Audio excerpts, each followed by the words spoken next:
بسم اللہ الرحمن الرحیم۔ تاریخ اسلام پر یہ ہمارا تیسرا لیکچر ہے، جس میں ہم حضور نبی کریم علیہ الصلوۃ والسلام کی مدنی زندگی کو مختصراً بیان کریں گے۔ مدنی زندگی کی ابتدا ہجرت مدینہ سے ہوتی ہے۔ ہجرت مدینہ جو تاریخ کا ایک اہم واقعہ ہے، جہاں سے اسلامی ہجری تاریخ کی ابتدا ہوتی ہے۔ جب مشرکین مکہ کی طرف سے مسلمانوں پر ظلم و ستم اور مصائب و مشکلات حد سے زیادہ بڑھ گئے، تو اللہ تعالیٰ کی طرف سے مسلمانوں کو مکہ سے مدینہ کی طرف ہجرت کرنے کا حکم ملا۔ تو تمام مسلمان آہستہ آہستہ مدینہ کی طرف ہجرت کرنا شروع کر دی۔ آخر میں حضور نبی کریم علیہ الصلوۃ والسلام اور حضرت ابو بکر صدیق اور حضرت علی رضی اللہ تعالی عنہ رہ گئے تھے، اور ان کے علاوہ کچھ ایسے نادار مسلمان جو سفر کرنے کی طاقت نہیں رکھتے تھے، وہ بھی مکہ میں رہ گئے۔ مشرکین مکہ نے جب دیکھا کہ مسلمان یہاں سے مدینہ کی طرف جا رہے ہیں، تو انہوں نے مسلمانوں سے بدلہ لینے کی کوشش کی۔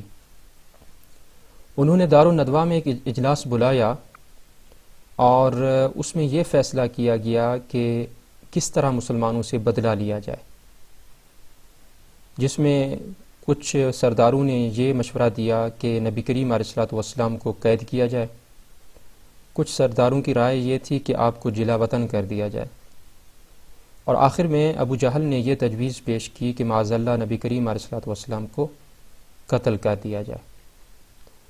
تو اس تجویز کو سب نے مان لیا، اور فیصلہ یہ کیا گیا کہ ہر قبیلے میں سے ایک ایک شخص کو منتخب کیا جائے گا، اور وہ رات کے وقت حضور نبی کریم علیہ الصلوۃ والسلام کے باہر پہرا دیں گے۔ جیسے ہی نبی کریم علیہ الصلوۃ والسلام گھر سے باہر نکلیں گے، تو آپ پر حملہ کر کے معاذ اللہ آپ کو قتل کیا جائے گا۔ اللہ تعالیٰ نے مشرکین کے اس فیصلے سے نبی کریم علیہ الصلوۃ والسلام کو آگاہ کر دیا، اور نبی کریم علیہ الصلوۃ والسلام نے اس رات حضرت علی رضی اللہ تعالی عنہ کو اپنے بستر پر سلا دیا۔ رات کے وقت اللہ تعالیٰ نے جب مشرکین مکہ کو سلا دیا، تو نبی کریم علیہ الصلوۃ والسلام اپنے گھر سے نکل کر حضرت ابو بکر صدیق رضی اللہ تعالی عنہ کے گھر تشریف لائے۔ وہاں پر سواری اور سامان پہلے سے تیار تھے، اور نبی کریم علیہ الصلوۃ والسلام حضرت ابو بکر صدیق رضی اللہ تعالی عنہ کے ساتھ مدینہ کی طرف روانہ ہو پڑے۔ غار ثور میں قیام۔ غار ثور جو مکہ سے 3 میل کے فاصلے پر واقع ہے، وہاں پر حضور نبی کریم علیہ الصلوۃ والسلام نے حضرت ابو بکر صدیق رضی اللہ تعالی عنہ کے ساتھ 3 دن اور 3 راتیں قیام کیا۔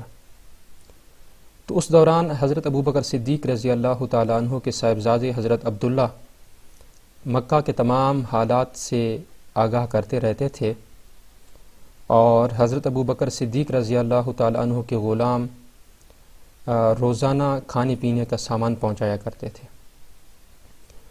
مکہ والوں نے حضور نبی کریم علیہ الصلوۃ والسلام کی تلاش جاری شروع کر دی، اور انہوں نے انعام کا بھی اعلان کر دیا کہ جو شخص نبی کریم علیہ الصلوۃ والسلام کو تلاش کر کے لائے گا، تو اس کو 100 اونٹ انعام کے طور پر دیے جائیں گے۔ لوگ حضور نبی کریم علیہ الصلوۃ والسلام کو تلاش کرتے کرتے اس غار ثور کے دہانے تک پہنچے تھے، جن کی آواز کو سن کر حضرت ابو بکر صدیق رضی اللہ تعالی عنہ پریشان ہو گئے، گھبرا گئے۔ تو حضور نبی کریم علیہ الصلوۃ والسلام نے قرآن مجید کی یہ آیت کریمہ لا تحزن ان اللہ معنا، یہ آیات پڑھ کر حضرت ابو بکر صدیق رضی اللہ تعالیٰ عنہ کو حوصلہ دیا کہ گھبراؤ نہیں، اللہ تعالیٰ ہمارے ساتھ ہے۔ تو اس طرح 3 دن گزارنے کے بعد حضور نبی کریم علیہ الصلوۃ والسلام مدینہ کی طرف روانہ ہوئے۔ روانہ ہوتے وقت انہوں نے ایک کافر جس کا نام عبداللہ بن اریکت تھا، ان کو اجرت پر مقرر کیا، اور اس کی یہ ذمہ داری لگائی کہ وہ حضور نبی کریم علیہ الصلوۃ والسلام کو مدینہ کا راستہ دکھائیں گے۔ قباء میں قیام۔ مدینہ پہنچنے سے پہلے حضور نبی کریم علیہ الصلوۃ والسلام نے ایک قبا بستی جو مدینہ سے 3 میل کے فاصلے پہلے آتی ہے وہاں پر واقع تھی، تو حضور نبی کریم علیہ الصلوۃ والسلام نے وہاں پر قیام کیا۔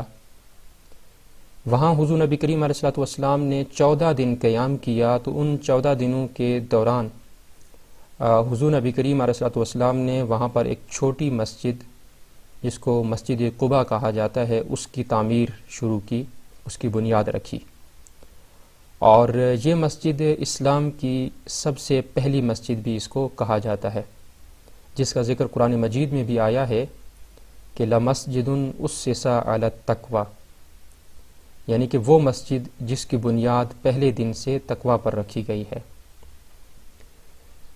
تو مدینہ کے لوگ حضور نبی کریم علیہ الصلوۃ والسلام کا انتظار کر رہے تھے۔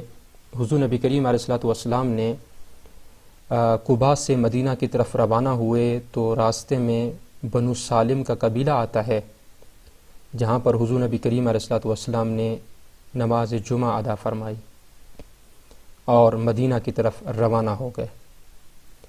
مدینہ کے لوگ پہلے سے حضور نبی کریم علیہ الصلوۃ والسلام کی استقبال کی تیاریاں کر رہے تھے اور آپ کی آمد کے منتظر تھے۔ جب حضور نبی کریم علیہ الصلوۃ والسلام مدینہ میں داخل ہوئے تو لوگوں نے ان اشعار کے ساتھ حضور نبی کریم علیہ الصلوۃ والسلام کا استقبال کیا: طلع البدر علینا من ثنیۃ الوداع وجب الشکر علینا ما دعا للہ داعی۔ تو شہر کے تمام لوگ، چھوٹے بڑے بوڑھے، حتیٰ کہ خواتین، پردہ نشین خواتین بھی باہر نکل آئیں اور حضور نبی کریم علیہ الصلوۃ والسلام کا استقبال کیا۔ اس کے بعد مدینہ کے ہر شخص کی یہی خواہش تھی کہ نبی کریم علیہ الصلوۃ والسلام ان کے گھر میں قیام فرمائیں۔ تو آپ علیہ الصلوۃ والسلام نے فرمایا کہ میری اونٹنی اللہ تعالیٰ کی طرف سے مامور ہے، میری اونٹنی جس شخص کے گھر کے سامنے بیٹھے گی میں وہیں پر قیام کروں گا۔ تو حضور علیہ الصلوۃ والسلام کی اونٹنی حضرت ابو ایوب انصاری رضی اللہ تعالی عنہ کے گھر کے سامنے بیٹھ گئی، اور حضور علیہ الصلوۃ والسلام نے 7 ماہ تک ان کے مسجد نبوی کی تعمیر۔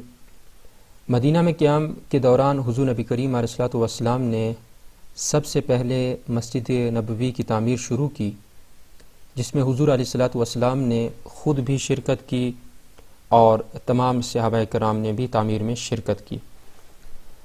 اور مسجد نبوی کے ساتھ ایک چھوٹا سا چبوترا بھی بنایا گیا صفا کے نام سے، جہاں پر صحابہ کرام دین اسلام کی تعلیمات سیکھا کرتے تھے۔ اور مسجد نبوی کے ساتھ حضور نبی کریم علیہ الصلوۃ والسلام نے اپنی ازواج محترات کے لیے مکان بھی بنوائے تھے۔ اس وقت حضور نبی کریم علیہ الصلوۃ والسلام کی نکاح میں آپ کی 2 ازواج محترات حضرت سودا اور حضرت عائشہ صدیقہ رضی اللہ تعالی عنہ آپ کی نکاح میں تھیں، اور اس کے بعد آپ کے نکاح جب ہوتے گئے تو بعد میں آپ نے دوسری ازواج محترات کے بھی مکان بنوائے۔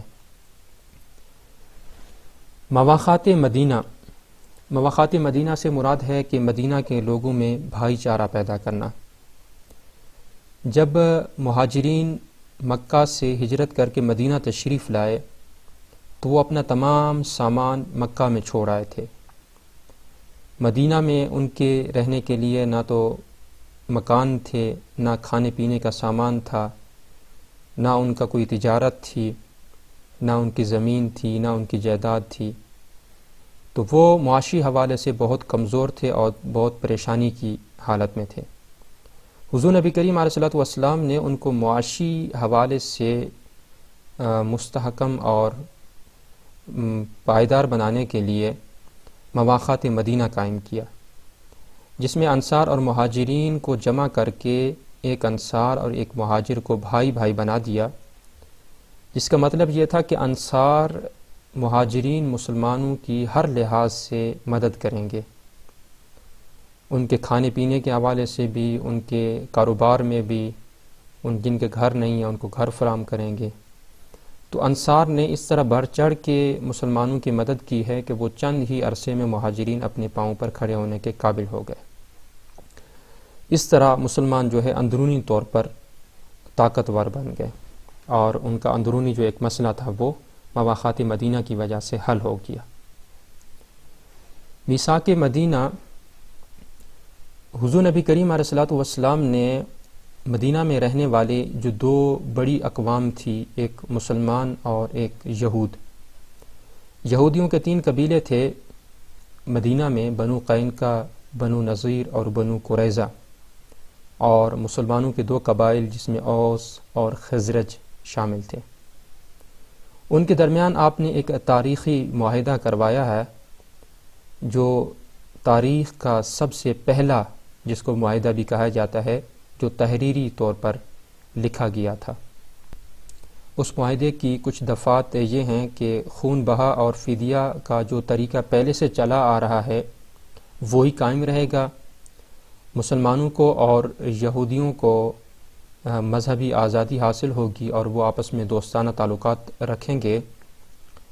فریقین میں سے اگر کسی کی بھی کسی دوسرے قوم کے ساتھ جنگ ہوتی ہے تو دونوں مل کر ان کا مقابلہ کریں گے، اور کوئی بھی شخص قریش مکہ کے کسی شخص کو مدینہ میں امان نہیں دے گا، اور اگر بیرونی طرف سے مدینہ پر کوئی حملہ ہوتا ہے تو دونوں مل کر اس کا مقابلہ کریں گے، اور آپس میں اگر کوئی بھی جھگڑا ہوتا ہے تو اس کا فیصلہ حضور نبی کریم علیہ الصلوۃ والسلام کریں گے۔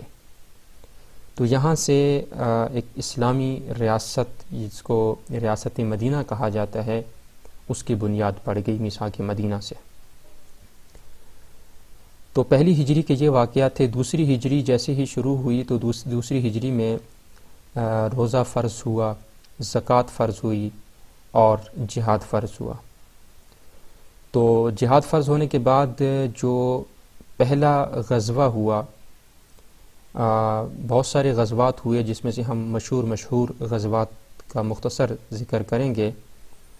غزوہ بدر ہوا جو 17 رمضان المبارک 2 ہجری کو بدر کے مقام پر ہوا، جس میں مسلمانوں کی تعداد 313 اور کفار مکہ کی تعداد 1000 تھی۔ مسلمانوں کو اس جنگ میں فتح ہوئی تھی، جس میں 70 مشرکین مکہ مارے گئے اور 70 کو قیدی بنایا گیا، اور اس میں مسلمانوں کے 14 مسلمان جو ہیں وہ شہید ہوئے، اور مسلمانوں نے اس جنگ میں فتح حاصل کی۔ دوسری مشہور جنگ غزوہ احد، جو 3 ہجری 7 شوال 3 ہجری کو احد کے پہاڑ کے دامن میں لڑی گئی تھی، اس وجہ سے اس کو غزوہ احد کہتے ہیں۔ حضور نبی کریم علیہ الصلوۃ والسلام نے اس جنگ میں مسلمانوں کے ایک گروہ کو پہاڑ کے ایک ٹیلے کے اوپر مقرر کر دیا کہ جیسے بھی حالت ہو آپ لوگوں نے اس ٹیلے سے نیچے نہیں اترنا۔ جنگ شروع ہو گئی تو مسلمان وقتی طور پر جنگ جیت گئے، اور کفار جو ہیں میدان جنگ سے بھاگ چکے تھے۔ تمام مسلمانوں نے مال غنیمت جمع کرنا شروع کر دیا، اور وہ 50 لوگوں کا جو ایک ٹیلے پر موجود تھے وہ لوگ بھی نیچے اتر آئے اور انہوں نے بھی مال غنیمت جمع کرنا شروع کر دیا۔ تو اس وقت خالد بن ولید جو ابھی تک مسلمان نہیں ہوئے تھے، انہوں نے اس بات کا فائدہ اٹھایا کہ وہ پچھلی طرف سے انہوں نے آ کر دوبارہ سے مسلمانوں پر حملہ کیا، جس کی وجہ سے وقتی طور پر مسلمانوں کو بہت زیادہ نقصان اٹھانا پڑا، اور آخر کار مسلمان یہ جنگ بھی جیت گئے تھے۔ اور غزوہ احد میں مسلمانوں کی تعداد 700 سے 1000 تھی، اور مشرکین مکہ کی تعداد 3000 سے 3200 تھی۔ اس میں مسلمانوں کا کچھ زیادہ نقصان ہوا، جس میں 75 یعنی کہ 75 مسلمانوں کی شہادتیں ہوئیں، اور کفار مکہ کی 27 ہلاکتیں ہوئیں، اور مسلمان جو ہے یہ جنگ بھی جیت گئے تھے۔